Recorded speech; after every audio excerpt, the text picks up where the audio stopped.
Oke, selamat sore semuanya. Selamat datang ibu-ibu. Selamat bertemu lagi. Dan juga yang baru datang, welcome untuk kita setiap Selasa pertama ya. Jadi tolong agendanya dikasih alarm. Saya juga pakai alarm. Les anak, bangun, semua PR-PR saya juga pakai alarm di handphone supaya nggak lupa. Oke, baik. Mari kita sama-sama berdoa. Mari kita berdoa bersama-sama. Bapa dalam surga, kami bersyukur atas anugerah-Mu yang besar. Kami bersyukur karena kami diberikan kesempatan berkumpul bersama-sama merenungkan firman Tuhan yang indah. Biarlah hari ini kami dipimpin oleh Tuhan dan kami menemukan keindahan di dalam firman-Mu, kesempurnaan yang sejati di dalam firman, sehingga kami tahu bagaimana kami mulai menjalankan, bergumul dalam menjalankan dan menikmati semua pergumulan yang Tuhan percayakan kepada kami masing-masing sebagai orang Kristen. Sertai setiap kami Tuhan yang berada di tempat ini maupun yang nanti bisa mendengarkan di dalam siaran di YouTube. Mohon Tuhan bekerja dan Tuhan memberkati kami dengan firman. Dalam nama Tuhan kami Yesus Kristus kami berdoa dan kami mengucap syukur. Amin.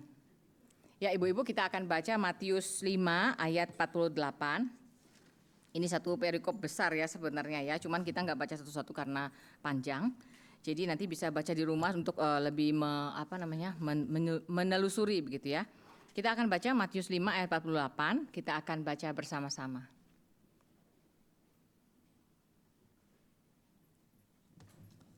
Oke, udah dapat semua ya. Kita baca sama-sama Matius 5 ayat 48.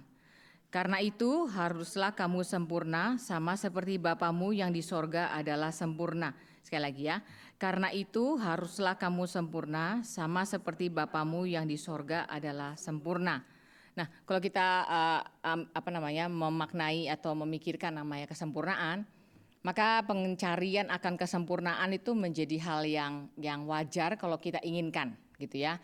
Kalau kita inginnya perfect, ini nggak hanya orang perfeksionis ya, semua orang punya satu impian, punya satu harapan tentang kesempurnaannya masing-masing gitulah ya kira-kira ya.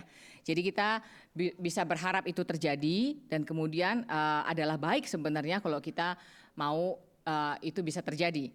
Nah, manusia diciptakan untuk melakukan atau menikmati hal-hal yang baik. Memang itu desainnya Tuhan. Jadi dorongan itu adalah dorongan yang baik dan memang by creational order memang ada.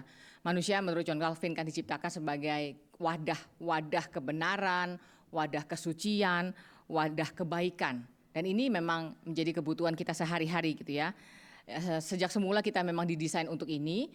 Lalu apalagi ketika kita tahu bahwa semua manusia sudah jatuh dalam dosa, maka sebenarnya longing atau harapan atau kebutuhan akan yang namanya kesempurnaan ini menjadi sangat besar begitu ya.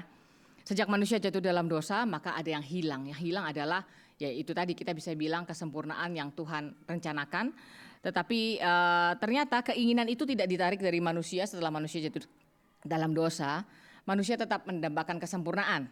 Tetapi masalahnya adalah dalam kita orang berdosa ini kita bisa mencari sendiri apa yang kita anggap sempurna. Gitu ya, kalau kita survei aja di sini ya, kita akan punya definisi sempurna beda-beda gitu. Dan kemudian kita bisa menafsirkan sendiri apa itu seharusnya, apa itu perfectnya tuh seperti apa gitu ya. Perfect life itu seperti apa sih? Setiap orang bisa beda-beda. Nah, ini menjadi satu bukti ya bahwa ketika manusia jatuh dalam dosa, betul-betul manusia menentukan baik dan jahat sendiri. Betul ya, sempurna itu kan kita bisa hitung dari ya tidak menjalankan yang jahat dan kemudian menjalankan yang baik. Tidak menerima yang jahat kemudian menerima menjalankan yang baik begitu. Tapi sekali lagi ketika manusia sudah jatuh dalam dosa, maka itu akan menjadi multitafsir yang kemudian kita bisa punya standar yang berbeda-beda. Lalu ketika kita terus mencari, maka manusia bisa menemukan substitusinya sebenarnya dari rancangan yang asli. Ada penggantinya lama-lama gitu ya. Kan seperti peribahasa bahasa Indonesia ya, tak ada rotan akar pun jadi gitu ya. Jadi ya udahlah nggak dapet yang itu, ya udahlah level ini aja oke lah gitu kira-kira ya. Kita akan mendapat kepuasan-kepuasan yang membuat kita puas, tapi sebenarnya itu kepuasan palsu sih kalau kita tidak mencari apa yang sebenarnya memang Tuhan desain di dalam kesempurnaan. Dan kita juga bisa juga di sisi yang lain kita nggak pernah puas. Karena apa? Karena kita punya bayangan tentang kesempurnaan yang salah. Sehingga satu sisi orang gampang puas karena tafsirannya sendiri gitu ya. Satu sisi gak pernah puas karena tafsirannya sendiri juga begitu. Sehingga ini membuat kita penyebabnya adalah kita menjadikan diri kita standar. Yang satu standarnya ya udahlah gitu ya, cincailah. Jadi apa aja puas gitu ya, apa aja suka, apa aja perfect. Yang satu di luar yang sebenarnya sehingga apapun gak puas. Dapat apapun nggak merasa inilah kesempurnaan yang Tuhan berikan. Nah ini loh yang menjadi critical point-nya adalah ternyata kita sebelum mencari apa itu sempurna, kita perlu pikirkan dulu definisi yang Alkitab ajarkan tentang apa itu sempurna. Karena di sini kan Tuhan bilang, hendaklah kamu sempurna seperti Bapamu gitu kan ya. Bapamu di sorga sempurna. Lah ini kita mesti pikir dulu. Karena kalau kita memasukkan definisi kita, lalu kemudian menafsirkan ayat ini, maka kayaknya kita akan punya gambaran yang beda gitu ya dengan apa yang Tuhan mau.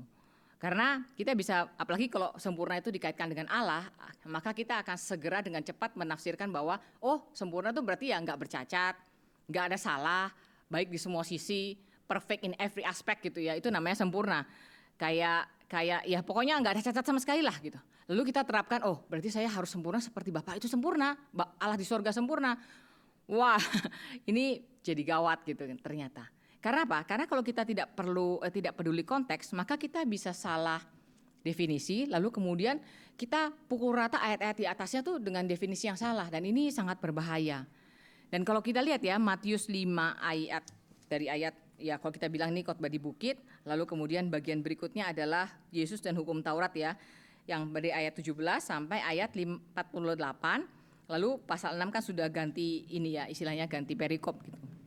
Kalau kita masukkan definisi sempurna tidak bercacat ini ke dalam menafsirkan poin-poin yang Tuhan Yesus address di atasnya, maka kita akan punya satu kesulitan untuk menafsirkan dengan tepat. Karena apa? Karena kita akan lihat satu sistem sempurna, yaitu kalau standar makin tinggi maka makin sempurna, maka makin mendekati Tuhan, gitu ya.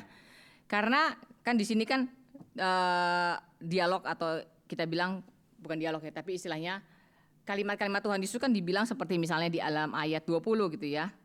Maka aku berkata kepadamu, jika hidup keagamaanmu tidak lebih benar daripada hidup keagamaan ahli-ahli Taurat dan orang Farisi, sesungguhnya kamu tidak akan masuk ke dalam kerajaan surga. Berarti kan ada ranking yang lebih tinggi gitu ya. Kalau bahasa sekarang itu namanya ada next level gitu ya. Apapun ada next levelnya kan ya. Indomie, nanti lama-lama Aqua, air putih pun ada next levelnya. Lalu krim apapun ada next levelnya. Lalu gaya hidup apapun ada next levelnya. Jadi kita rasanya dipacu, bukan dipacu juga ya. Kita rasanya diperintahkan loh. Tuhan Yesus bilang harus lebih daripada orang Farisi dan orang Yahudi gitu ya. Kita menjadi punya track next level gitu. Sempurna itu ya next level. Sempurna itu perfect tanpa cacat gitu. Walaupun ada bagian ini di dalam Alkitab, cuman kalau kita mau ambil satu perikop ini lagi tidak bicara tentang itu. Nah, kalau saudara baca di dalam Matius 5 ini, kita mungkin bisa bingung ya, karena di sini dibilangnya kamu telah mendengar yang difirmankan kepada nenek moyang kita, begini. Tetapi aku berkata kepadamu, Tuhan Yesus kan bilang begitu ya. Begini. Ini bukan Tuhan Yesus merubah firman ya, atau Tuhan Yesus menaikkan standar firman. Orang perjanjian lama tuh kurang, jadi mesti tambah lagi standarnya. Bukan. Tapi ini sebenarnya Tuhan Yesus sedang mengembalikan kepada esensi yang semula. Kamu telah mendengar firman, ini bukan firman ya, bahasa Inggrisnya adalah it was said by the old times atau the ancient. Kamu pernah dengar ajaran-ajaran sebelumnya seperti ini. Berarti kan ini kan tafsiran orang Yahudi dan ahli Taurat ya. Ditafsirkan seperti ini, tapi Tuhan Yesus mengatakan tapi aku berkata kepadamu. Berarti tafsiran-tafsiran itu mungkin itu penuh dengan next level tadi. Jadi tuh orang Yahudi bisa berpuasa seminggu berapa kali, bisa kasih perpuluhan terhadap segala macam, padahal Tuhan nggak minta segitunya gitu ya. Dan itu menjadi next level tuntutan yang memang Tuhan, yang orang-orang itu kejar begitu, supaya apa sih? Supaya diperkenan Tuhan. Tapi Tuhan Yesus mengatakan, aku berkata kepadamu bukan seperti itu, tapi begini, begitulah ya. Jadi cara membacanya ini bukan berarti tuntutan Tuhan makin lama makin tinggi, tetapi tuntutan Tuhan atau dibilang tafsiran Tuhan Yesus adalah mau mengembalikan kepada esensi yang sebenarnya. Nah, kalau kita mengerti bagian ini adalah dorongan untuk kita lebih punya achievement untuk bisa meningkatkan keketatan. Nah itu kayaknya membuat kita bisa punya cara penafsiran yang salah. Kenapa? Karena Tuhan Yesus kan lagi bilang sama orang-orang Yahudi pada umumnya, yaitu yang diajar oleh ahli Taurat dan orang Farisi kan ya. Mereka bukan orang malas loh. Mereka bukan orang yang neglect banyak hal, mengabaikan banyak hal. Mereka adalah orang yang sangat ketat. Orang yang ketat, tapi masalahnya adalah keketatan mereka itu tanpa esensi yang satunya. Seperti koin itu nggak ada balikannya. Koin itu satunya adalah satu sisi menggambarkan Allah yang ini ya, Allah yang penuh dengan kesucian dan kemuliaan betul, tapi gambaran yang lainnya nggak ada, yaitu apa? Gambaran Allah yang berbelas kasihan. Nah, maka Tuhan Yesus di bagian ini sebenarnya lagi mau mengajar umatnya, mengajar gerejanya untuk punya gambaran yang lebih lengkap, yaitu apa? Gambaran bahwa Tuhan itu memang punya satu aturan main yang nggak bisa sembarangan dipelintar-pelintir gitu ya. Tapi Tuhan juga punya sisi yang lain, yang itu yang namanya belas kasihan. Nah ini yang tidak ada sebenarnya. Taurat bukan hanya berapa ketat aturan Tuhan, tapi Taurat juga mengajar kita berapa besar belas kasihan Tuhan. Nah ini kadang-kadang kita bisa miss ya. Dua pilar ini kita sering, ya namanya manusia ya, kita lebih cenderung ke satu sisi dan akhirnya mengabaikan sisi yang lain, dan akhirnya kita nggak punya balance yang tepat gitu. Taurat betul, satu sisi berguna sebagai satu ronsen ya. Kalau kita lihat perintah Tuhan, kita lihat, aduh Tuhan itu begitu suci, kok kita mendapati diri kita begitu jelek begitu ya. Tapi nggak boleh berhenti sampai situ. Lalu kita kalau responnya adalah, oke, saya akan memperbaiki diri, saya akan kejar apa yang Tuhan mau, saya akan lebih taat, lebih ini untuk diterima Tuhan. Nah kita akan jatuh di dalam sisi yang satu doang. Kita lupa bahwa Tuhan yang memberikan aturan sedemikian ketat itu pun adalah Tuhan yang punya tangan yang besar untuk menerima kita. Maka sebenarnya waktu kita punya X-ray jelek, kita punya X-ray adalah ketahuan kita orang berdosa, reaksinya adalah apa sih? Reaksinya bukan, aku harus belajar lagi, aku harus lebih giat lagi, aku harus gitu ya, bukan gitu. Reaksinya pertama adalah mau minta belas kasihan Tuhan. Sebenarnya itu reaksi yang tepat.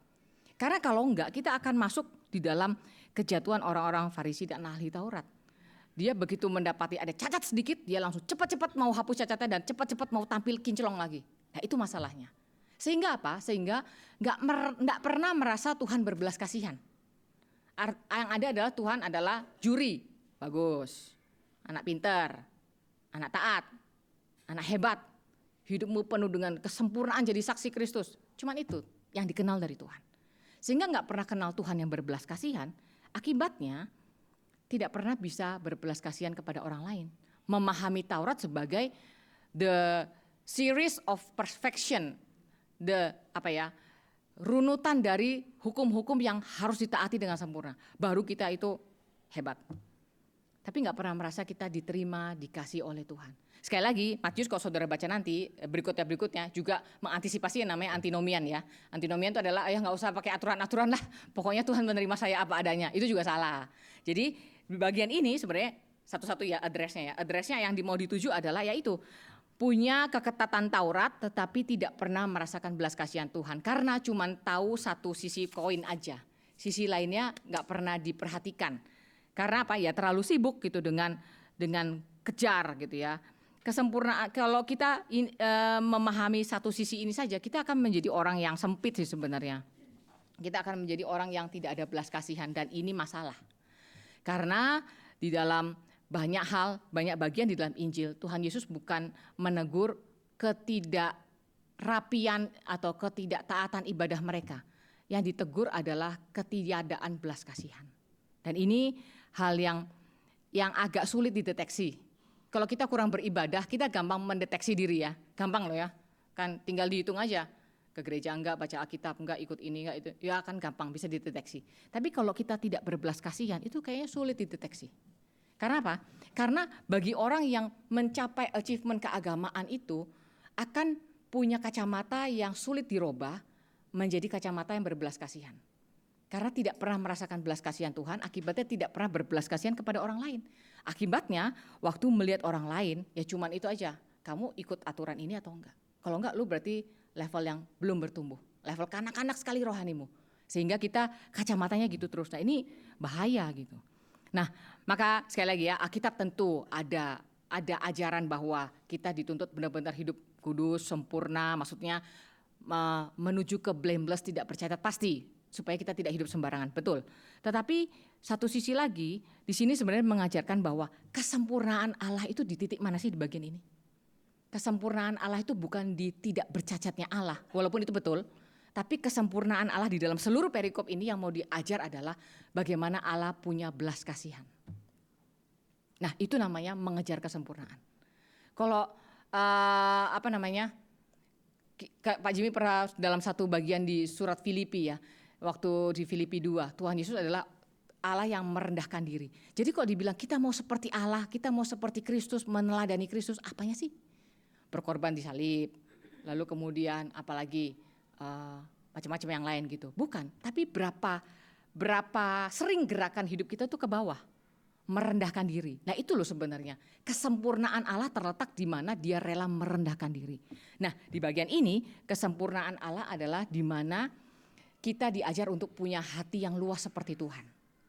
Nah ini yang seringkali kita nggak anggap sebagai kesempurnaan. Yang kita pikir kesempurnaan adalah ketidakbercacatan, ketidakbersalahan, ketinggian dari satu standar hidup. Tapi kita lupa aspek lain, bukan vertikal saja, tapi horizontal ini Tuhan mau. Sempurna tuh gimana sih? Sempurna tuh berarti gak sempit, hatimu luas. Itu namanya kita, makanya Tuhan bilang hendaklah kamu sempurna seperti Bapamu di surga. Explanation-nya apa? Explanation-nya adalah ya seluruh perikop di atas ya, tapi saya cuma mau highlight beberapa saja. Misalnya ini ayat 20, jika hidup keagamaanmu tidak lebih benar daripada hidup keagamaan ahli-ahli Taurat dan orang Farisi, sungguh kamu tidak akan masuk dalam kerajaan sorga. Nah ini saudara bukan gini ya, kalau orang Farisi taat ya, ketat, maka saya jadi longgar, bukan ya, ini bukan gitu ya. Jadi bukan berarti kita nggak usah taat, kita jadi longgar, bukan. Tetapi kita sambil menjaga ketaatan dalam keketatan, tapi kita juga punya spare yang namanya belas kasihan. Dan memahami hal ini adalah hal yang tidak gampang ya, karena berbelas kasihan itu berarti kita punya satu ruangan untuk menerima orang yang masih dalam proses dan progres. Berbelas kasihan itu tidak gampang. Ini ya kadang-kadang kita bergumul, saya sih bergumul ya kadang-kadang memahami ini di dalam hidup sehari-hari itu gimana sih. Kalau kita tanpa belas kasihan, maka sebenarnya bukan kayak belas kasihan sama orang miskin gitu, bukan ya. Tapi tanpa belas kasihan tuh artinya kita akan lihat orang yang tidak selevel dengan kita tuh sebagai gangguan. Sekitar kita akan banyak orang bermasalah, karena apa? Levelnya lebih rendah dari kita. Nah ini beda-beda ya, orang yang levelnya tinggi sekali, maka umpama orang yang levelnya 10, maka orang lain di sekitar dia yang 8 itu udah gangguan. Tapi orang yang 8, orang yang jadi gangguan mana? Yang levelnya 6. Orang yang 6 yang jadi gangguan mana? Yang levelnya 4, gitu kira-kira ya. Jadi kita akan punya kacamata bisa melihat orang lain itu levelnya di bawah kita dan itu gangguan. Dan itu berarti satu indikator kita tidak berbelas kasihan. Jadi jangan salah ya, berbelas kasihan itu bukan sekedar kita jatuh belas kasihan kepada orang yang nggak punya, orang yang sakit-sakitan, orang yang sendirian, itu belas kasihan juga. Tetapi itu gampang sih kita jatuh belas kasihan gitu tuh gampang, model gitu gampang. Karena memang gampang gitu ya. Tapi kalau kita berbelas kasihan kepada orang yang memang growingnya tidak dalam tanda petik matang kita gitu, sulit loh. Di dalam berkomunikasi dengan pasangan misalnya, dengan keluarga besar, dengan anak, mantu, ya saudara punya relasi macam-macam ya. Itu melihat orang yang tidak, harusnya kan kamu ngerti ya kayak gini ya, kok kamu gak ngerti sih? Itu tidak gampang. Nah sifat kita gimana? Sifat kita adalah misalnya kita di drive oleh achievement kesempurnaan, kita akan sulit sekali hidup. Kenapa? Karena semua di luar kita adalah tidak sempurna. Dan betapa horornya hidup di dunia yang kita pandang semua tidak sempurna. Pasti, waduh kayak apa ya susahnya ya. Bukan berarti saudara tutup mata ya. Tetapi di sini drive yang Tuhan Yesus ajarkan adalah marilah kita punya hati yang luas gitu ya. Hati yang luas maksudnya apa sih? Ya cincailah sama orang gak punya pertumbuhan, bukan. Tapi kita punya space untuk punya hati untuk ya menurture orang yang memang secara fakta belum growing gitu. Dan di surat Korintus kan Paulus juga bilang ya, Rasul Paulus bahwa anggota-anggota tubuh yang lemah itu harusnya diperhatikan. Tapi itu susah loh. Ya. Yang lemah tuh yang apa sih?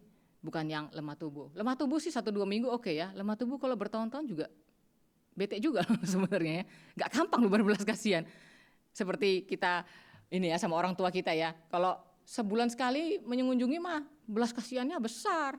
Tiap hari belum tentu itu bisa di-maintain dengan benar. Maka ini pergumulan ya. Maksudnya Tuhan mau kita setiap hari belajar menuju kesempurnaan. Apa sih sempurnanya? Sempurna itu hatinya luas. Hatinya penuh dengan belas kasihan, dan kita belajar dari Tuhan untuk hal ini, merawat anggota-anggota yang lemah. Anggota yang lemah tuh kayaknya pengen kita gitu ya, biar pergi atau kita celup di Baiklin supaya putih gitu kira-kira. Tapi nggak bisa orang digituin kan. Orang tuh hanya bisa ditunggu, di-nurture, disabari, didoakan, dan itulah namanya hati berbelas kasihan yang luas, dan itu sulit sekali. Saya ngomong gini bukan tanpa pergumulan ya saudara ya. Saya nggak mau jadi orang yang ngomong kayaknya udah beres semua. Enggak, ini juga susah. Padahal untuk case yang gampang saya pun merasa susah kadang-kadang. Misalnya sama anak kecil kadang ada rewel-rewel yang nggak jelas kan. Ya ini yang lemah harus dikasih. Kita pengennya 1, 2, 3 cering beres gitu kan ya. Mami bilang A ya A. Nggak bisa kadang-kadang. Tapi inilah maksudnya kita dilatih di dalam apapun konteks hidup kita dilatih untuk punya hati yang berbelas kasihan dan luas. Nah, memang latihan ini kadang kita pikir, saya kan udah hidup berpuluh-puluh tahun, apa sih yang mau dilatih lagi Tuhan? Nggak ada. Tapi kan kita belum finish, belum selesai. Ukiran tuh belum jadi. Nah ini yang kadang-kadang kita mesti sabar ya. Saya nggak tahu ya, mungkin ibu-ibu yang lebih senior merasa hidup udah lebih panjang gitu, kadang-kadang apa sih yang mau diapain lagi gitu sama Tuhan ya. Kayak udah deh jatuh bangun asam garam semuanya udah waktu muda. Tua kok juga masih gitu rasanya. Ampun gitu. Tapi berarti memang belum selesai pengukirannya. Adik saya pernah ngomong gitu sih. Waktu saya bilang ya mungkin orang tua kita lagi mau dibentuk oleh Tuhan. Dia bilang udah tua apa yang mau dibentuk lagi itu apa? Ya kan, kita bisa rasa gitu loh. Saya mungkin enggak ya, karena masih pendek hidupnya. Tapi kok saya menuju 80 tahun misalnya, udah umur 79, tertimpa sesuatu pergumulan, kayak aduh Tuhan apalagi sih, kayak udah semua gitu ya, udah lewatin segala macam jenis pembentukan, kok masih dibentuk lagi nih, apalagi yang kurang, rasanya begitu. Tapi ya Tuhan mau kita sempurna in somehow yang Tuhan mau gitu ya. Ya ini memang sulit, tapi inilah sebenarnya, karena kita akan menikmati kesempurnaan, mengerti seluruhnya itu nanti kalau memang Tuhan Yesus sudah datang kembali. Nah, sekarang memang belum sih. Jadi sekali lagi kita punya timetable, jadwal sempurna tuh jadwalnya kita.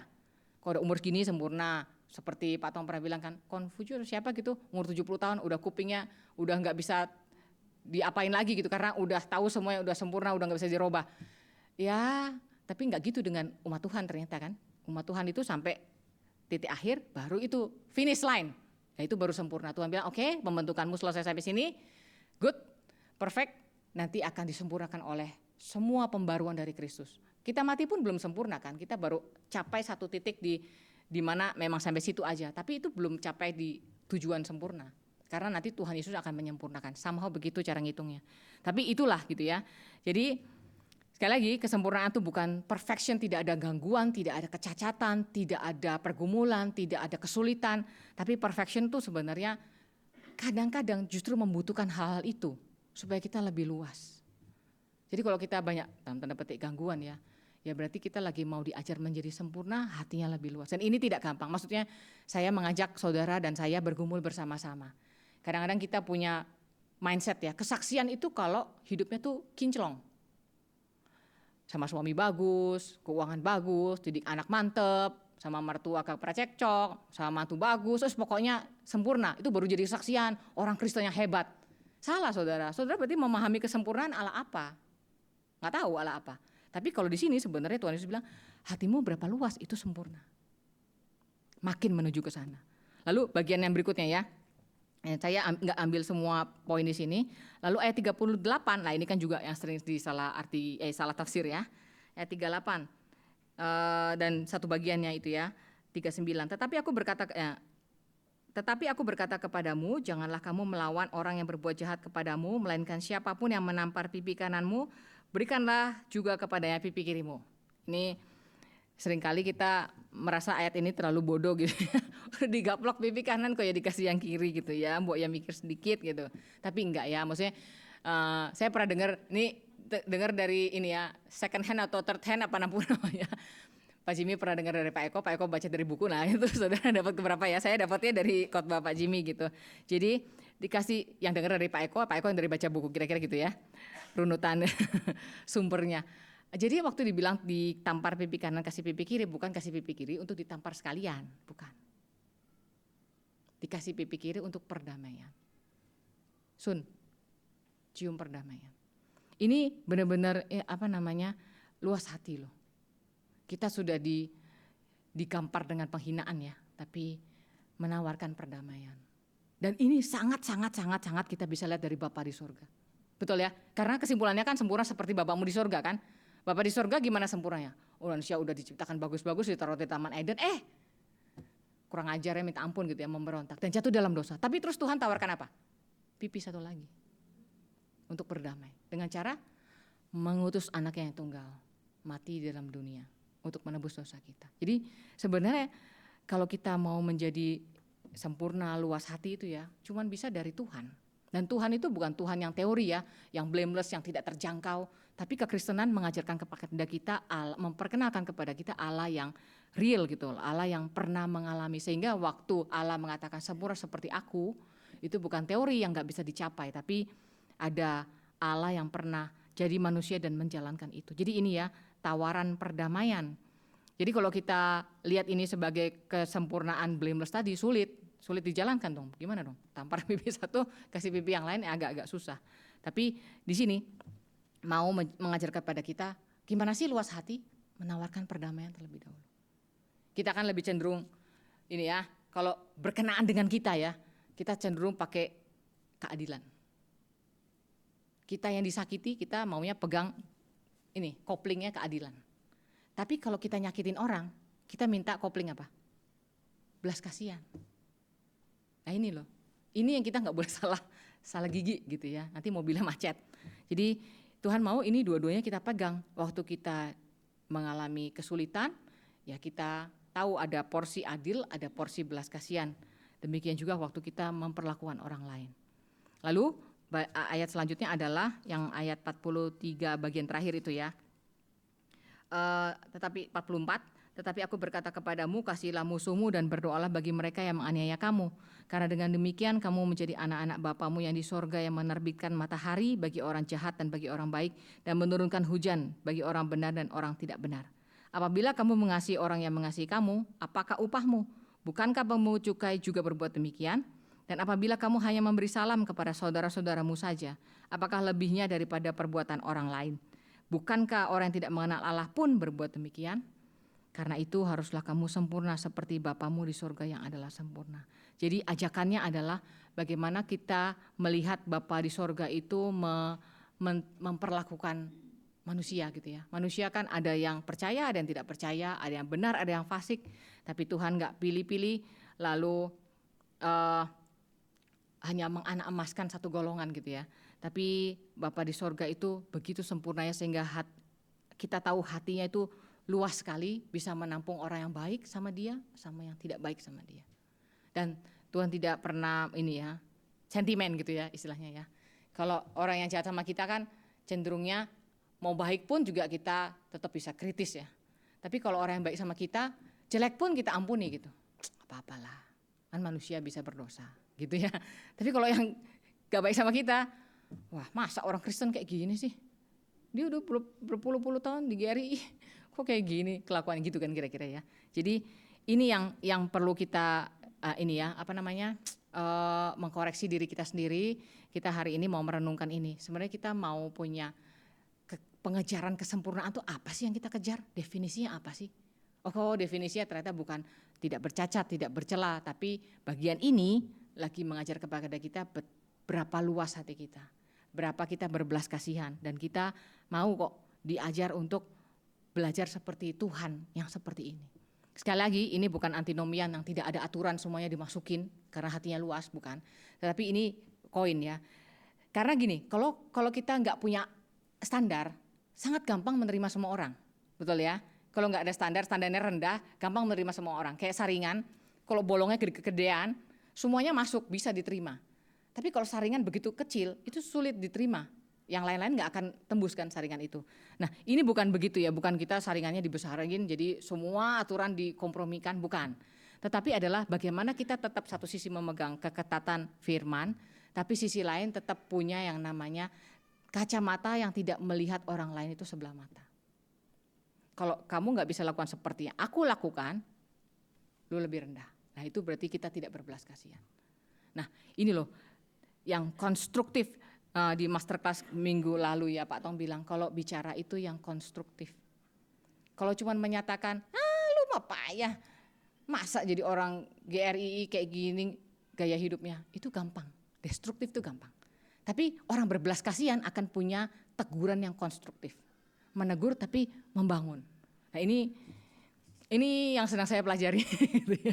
Kalau saudara deal dengan anak-anak yang mulai remaja, saudara harus punya kungfu seperti ini, konstruktif, menegur tapi membangun. Karena kalau cuma kasih tahu lu salahnya gini, dia juga tahu dia salah gitu, tapi nggak membangun apa-apa gitu. Dan itu nggak kemana-mana, dan itu tidak berbelas kasihan namanya, karena kita cuma menunjukkan mama segini dan kamu segini, parah lu. Nah itu nggak berbelas kasihan. Berbelas kasihan gimana? Orang Kristen harusnya segini, ayo kita sama-sama yuk. Mama juga bukan orang baik, orang berdosa, tapi kita mau sama-sama maju, sama-sama minta tolong sama Tuhan. Nah ini yang namanya berbelas kasihan saudara. Jadi berbelas kasihan itu bukan cuma ini ya, mengumbar kasihan-kasihan, tapi berbelas kasihan itu punya satu daya konstruktif sehingga orang itu bersama-sama maju seperti kita. Karena Allah juga begitu kan ya. Allah itu kan punya daya konstruktif. Kalau enggak, penebusan enggak guna dong ya. Penebusan itu kan punya daya konstruktif sehingga sambil men-spot kamu tuh orang berdosa, tapi kamu boleh datang kok ke saya. Kita sama-sama maju bersama. Itu loh Tuhan kita tuh seperti itu luasnya. Bukan kamu orang berdosa, minggir dari sini gitu ya. Perbaiki dulu kesalahanmu baru balik ke sini. Ah itu enggak seperti Tuhan. Tuhan enggak gitu gambarannya. Kalau kita mengerti Tuhan begitu, bahaya sekali. Kita akan suruh orang perbaiki dulu kesalahanmu baru ngadep lagi ke saya. Wah itu enggak bisa. Enggak gitu, Tuhan kita tuh enggak gitu. Berarti salah tafsir tentang Tuhan. Tapi Tuhan mau ayo sama-sama datang. Dan ini tidak gampang saudara. Di dalam, nah mungkin saudara yang bergumul mendidik anak juga enggak gampang ini ya. Karena begitu kita spot kesalahannya, anak kita mungkin entah kita terlalu keras, anak kita akan nggak mau lagi ngomong sama kita. Karena apa? Mama marah-marah melulu. Gitu. Tapi gimana caranya sambil marah, sambil juga konstruktif? Nah ini kita bergumul lah ya masing-masing. Ini tugas kita semua sebagai ibu-ibu di rumah. Sehingga kita tidak ada tips sebenarnya, tapi terus bergumul di dalam tiap kasus. Tiap kasus itu punya hikmat yang berbeda-beda dan inilah yang Tuhan mau di dalam surat Ibrani ya. Tuhan akan memberikan di dalam surat Yakobus Tuhan akan memberikan hikmat bagi orang yang memintanya. Maka mari kita meminta hikmat dari Tuhan supaya kita tahu, Tuhan saya mau jadi ibu atau perempuan yang sempurna. Sempurna itu apa? Sempurna sekali lagi bagian ini mengajar kita berapa luas hati kita. Nah itu saja yang harap kita pegang pulang ke rumah. Sehingga satu sisi punya tiang namanya keadilan, satu sisi punya tiang yang namanya belas kasihan. Nah saudara tinggal main egrangnya ini jangan salah, kalau enggak jatuh nanti pasti. Jadi ini dipegang dua-duanya sambil kita lihat posisi dan situasi dan kasus yang Tuhan percayakan kepada kita masing-masing. Mari kita berdoa. Bapa dalam surga, kami tahu kami adalah orang-orang yang penuh dengan cacat celah sehingga kami sangat ingin mendambakan kesempurnaan. Tapi kami tahu Tuhan memang akan memberikan kesempurnaan yang blameless, tak bercacat itu suatu hari nanti. Tapi menuju ke sana kami harus belajar definisi kesempurnaan yang lain, yaitu bagaimana kami menjadi orang yang punya hati yang luas seperti Tuhan. Hati yang sambil menerima kesulitan, tapi sambil mengkonstruk, sambil membangun orang-orang yang Tuhan tempatkan di sekitar kami. Karena kami pun menerima belas kasihan Tuhan, kami pun menerima kasih yang membangun.